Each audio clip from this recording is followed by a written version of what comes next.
Prezados ouvintes, sou Jorge Prado e iniciamos mais um podcast RJ em Debate. E nossa conversa com o deputado Luiz Paulo não poderia ser outra a não ser o resultado do segundo turno das eleições, consolidando mais uma etapa da democracia. Nosso podcast RJ em Debate é o de número 88. Vamos começar? Bom dia, deputado Luiz Paulo. Creio que nossos ouvintes estão ansiosos por sua avaliação sobre o processo que vivenciamos nesse ano de 2022. Bom dia, Jorge. Bom dia, ouvintes do podcast RJ em Debate. Domingo, dia 30, acabou as eleições no Brasil. Os últimos governadores foram escolhidos e o novo presidente da República.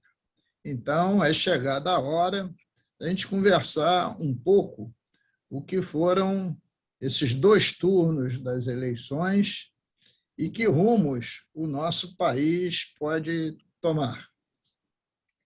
Deputado, que fatos mais relevantes o senhor presenciou nesses 15 dias do segundo turno, em que os dois candidatos, Bolsonaro e Lula, disputaram intensamente a conquista dos votos? Os últimos 15 dias estão dentro do conjunto de 30 dias do segundo turno. E o primeiro turno acusou uma vitória do ex-presidente Lula, do Partido dos Trabalhadores, por 6 milhões de votos à frente do atual presidente da República, Bolsonaro. Ora, então, nesses últimos 30 dias, e principalmente nos últimos 15, os dois lados traçaram uma estratégia, primeiro, de como aumentar a rejeição do outro, e segundo, como conquistar votos dos indecisos. E ainda dentro desse campo, que apoios iriam para um e para outro. E ambos se mexeram nesse sentido. O presidente Bolsonaro, né, conseguiu a adesão do prefeito de Minas, do governador de Minas Gerais, o Zema. E por que isso seria uma adesão à campanha dele importante? Porque o Zema se elegeu em primeiro turno e porque em Minas o Lula tinha ganho dele por 500 mil votos de diferença. Então, se ele vira Minas, ele daria um passo significativo, porque ele tinha certeza muito grande que ia aumentar a diferença de votos no estado de São Paulo, onde ele tinha colocado lá para segundo turno o então candidato Tarcísio, que acabou de se tornar governador de São Paulo por larga margem de vantagem. Mas, ao mesmo tempo, esse período era um período de debate e de fatos extravagantes que aconteceram, como, por exemplo, as ofensas seríssimas que o Roberto Jefferson fez à ministra do Supremo Tribunal Federal e, por via de consequência, às mulheres brasileiras. E como ele estava em prisão domiciliar, isso gerou lá no Supremo, através do ministro Alexandre de Moraes, a cassação da prisão domiciliar e o retorno da prisão tradicional. E a Polícia Federal, no dia seguinte das declarações, foi lá fazer uma busca e apreensão e levá-lo para a prisão. E foi recebido a tiros e a granadas. 3 granadas, 50 tiros, uma comoção. E o presidente Bolsonaro mandou para lá o seu ministro da Justiça para tentar apartar essa questão, enfim. E, evidentemente, que isso não dá certo. E obrigou o Jair Bolsonaro a desqualificar o Jefferson, chamando, inclusive, de bandido. Em seguida, para tirar isso da pauta, teve também a tentativa de adiamento das eleições por causa das famosas mídias que não foram entregues em algumas rádios do Nordeste do nosso Brasil, que também não deu certo. E, finalmente, no dia da eleição, né, você teve 520 ações da Polícia Rodoviária Federal na malha viária brasileira, à guisa de estar correndo atrás de defeitos do carro ou eleitores clandestinos, etc., etc. O que é, mais uma vez, uma tentativa de intervir no comparecimento das pessoas às eleições. Eu diria que, de um lado, esses foram os 3 fatos mais relevantes.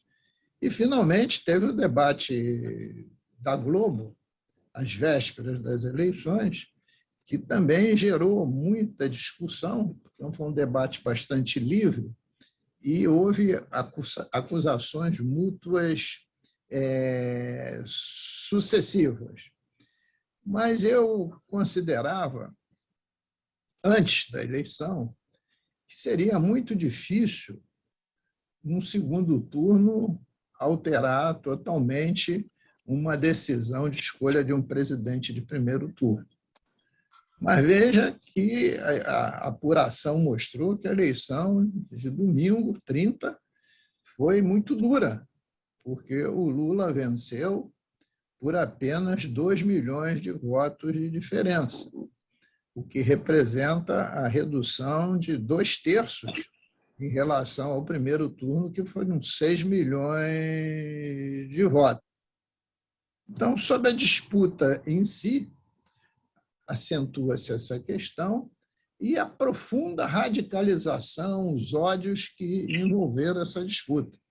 Tanto é que, no sábado, véspera da eleição, fomos chocados com a imagem de uma deputada federal com uma arma na mão, correndo atrás de um cidadão, como se fosse a coisa mais comum do mundo. E sabemos nós que, em prazos como esse, antes da eleição, ninguém pode andar armado, a não ser a autoridade policial. Então, foram 15 dias, às vésperas das eleições, absolutamente atípicos, né? Que mexeram muito com as emoções, não só dos candidatos, mas também de todos os eleitores. Deputado, realmente esses são pontos muito relevantes. E nós sabíamos também que, segundo as pesquisas que foram apresentadas, 93% dos eleitores já entraram nessa disputa convictos de seus votos. Nós podemos afirmar que o país se dividiu. Qual o grande papel que, inicialmente, Lula, que se sagrou vitorioso nas urnas, terá que desempenhar nesse seu novo mandato, na sua opinião? Bom, primeiro, que o resultado eleitoral é absolutamente claro. O Lula ganhou a eleição com uma margem de 2 milhões de votos e, sob o ponto de vista eleitoral, tem 2 segmentos políticos eleitorais imensos nesse país: os bolsonaristas e a aliança de centro-esquerda que o Lula concatenou. Eu diria que seria assim 2 grandes vertentes, dos progressistas e dos conservadores. Bom, e qual é a missão de um presidente da República que se elege? Ele se elege para ser presidente da República de todos, e não apenas daqueles que consignaram o voto na urna a seu favor. E no discurso que eu ouvi do Lula no domingo, né, ele foi bastante claro ao afirmar que iria exercitar seu mandato de presidente da República como sendo presidente da República de todos os brasileiros, e que desejaria que as pessoas se reunissem, né, para voltar a falar de política, sem sangue nos olhos, sem ódio, que as famílias pudessem se recompor e não mantivesse esse sentimento beligerante. Então, o primeiro passo é tentar unir o máximo possível o nosso país. E para unir o máximo possível no nosso país, tem que ser pacificador, fazer um governo amplo, com muitas forças políticas, evidentemente, com aqueles que forem mais competentes, e ter propostas de ação que aglutinem o nosso povo, em relação ao desenvolvimento econômico, ao desenvolvimento social, ao combate ao preconceito, à miséria e à fome. E tudo isso que eu estou dizendo está dentro do escopo das propostas de Lula para o nosso país. Então, ele terá uma missão dura e difícil, encontrará um Congresso Nacional fortemente opositor, né? Então, desarmar espíritos tem que ser a primeira ação. E, para desarmar espíritos, ambos os lados têm que vir à mesa das conversas, né? Da aproximação. Deputado, o Bolsonaro, mesmo não conquistando sua reeleição, aliás, o primeiro presidente que não se reelege, nós podemos afirmar ser verdadeiro que ele ajudou a eleger grandes bancadas na Câmara Federal e no Senado, bem como governadores em alguns estados e deputados estaduais das Assembleias Legislativas. Com essa numerosa bancada bolsonarista, podemos esperar tempos difíceis? Ô, Jorge, eu acho que vivemos tempos difíceis, vivemos tempos dificílimos com Bolsonaro, e ficamos um pouco aliviados, mas tempos difíceis também existem pela frente, porque o Brasil não vai bem e a nossa política interna é, de fato, de exacerbação e ódio. Quem compete fiscalizar o presidente da República e o Poder Executivo Federal é a Câmara e o Senado. Então, a governabilidade passa pela Câmara e pelo Senado. Mas ontem mesmo, nós verificamos 2 pronunciamentos do presidente da Câmara, do Lira, no sentido de dizer que derrotados e vencedores tinham que ir à mesa para conversar. Como também do senador Pacheco, presidente do Senado, uma fala bastante conciliatória.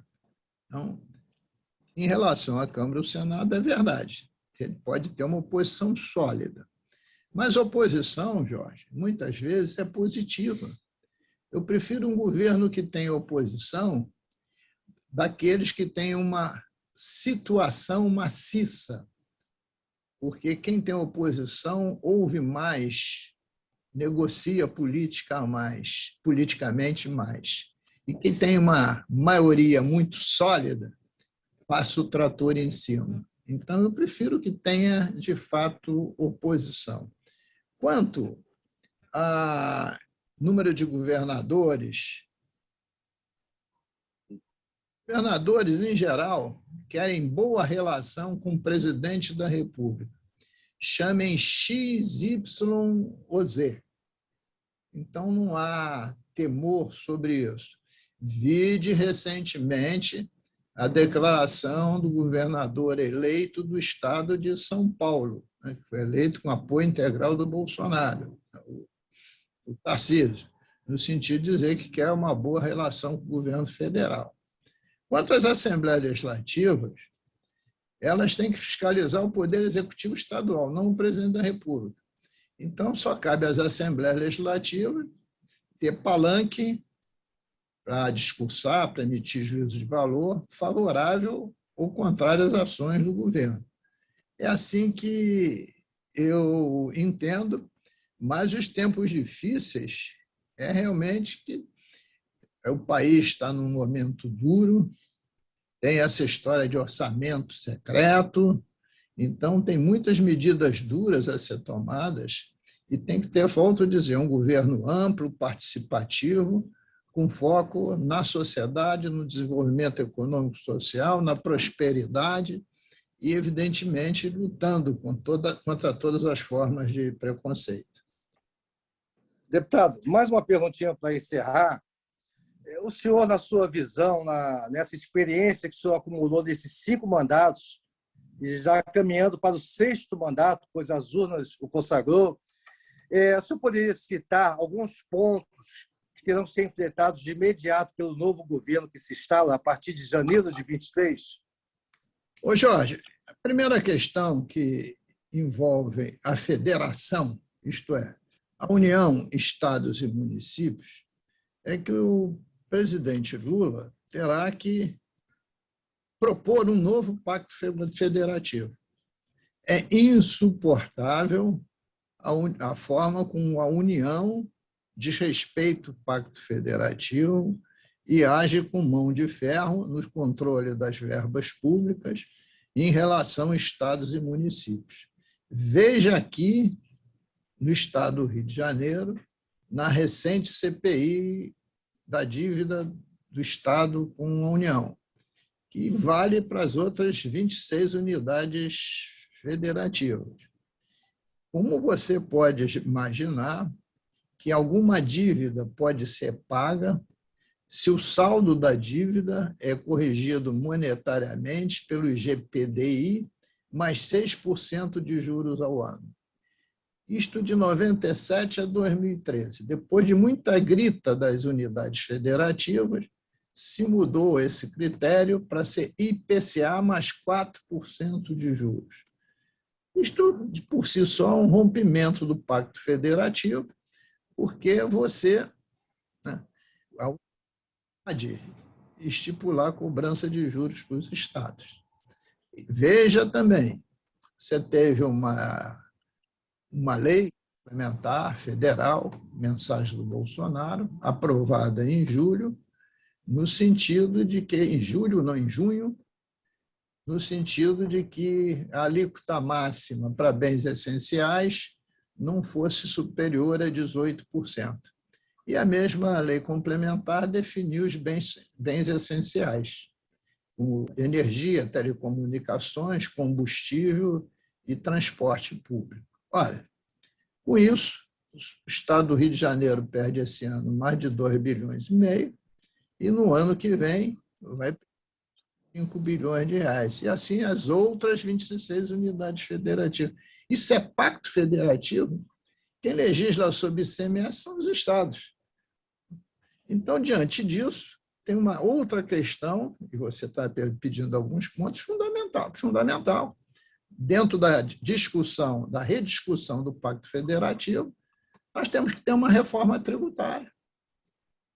Reforma tributária que todo mundo fala, mas que não acontece. Até porque, no penúltimo debate, eu assisti ambos os candidatos, quando perguntado de onde viria dinheiro para pagar o Auxílio Brasil, ambos afirmaram que viriam da reforma tributária. E o conceito da reforma tributária é a nova partição dos recursos que são arrecadados pela União por estados e municípios. E quem fica com a parte do leão é sempre a União. Você tem assim uma ordem de grandeza de tudo que a União arrecada no estado do Rio de Janeiro, só volta não mais do que 10%. Ora, então essa reforma tributária não é para a União ganhar dinheiro. Então eu já fico com a pulga atrás da orelha. Mas é a outra questão importantíssima. Já coloquei anteriormente que tem a questão de orçamento secreto, que isso é uma piada ter alguma coisa secreta em orçamento público, é um assinte, é uma questão como essa. Tem a questão do teto de gastos, né? Então, tem outras reformas que já foram feitas e precisam ser rediscutidas. Então, tem muita coisa pela frente importante. É verdade, caro ouvinte, mas o tempo passou rapidamente e chegamos ao final de mais um podcast RJ Debate. E como você sabe, continue acompanhando o mandato do deputado Luiz Paulo pelo WhatsApp 99514-5678. Agradecemos sua participação, mas antes, como você já sabe, espera, pedirei ao deputado Luiz Paulo que finalize nos apresentando a sua bola fora e, logicamente, a bola dentro da semana. A bola dentro de hoje vai para o resultado eleitoral do último dia 30, que demonstrou que as urnas eletrônicas funcionam perfeitamente. E uma eleição que se encerrou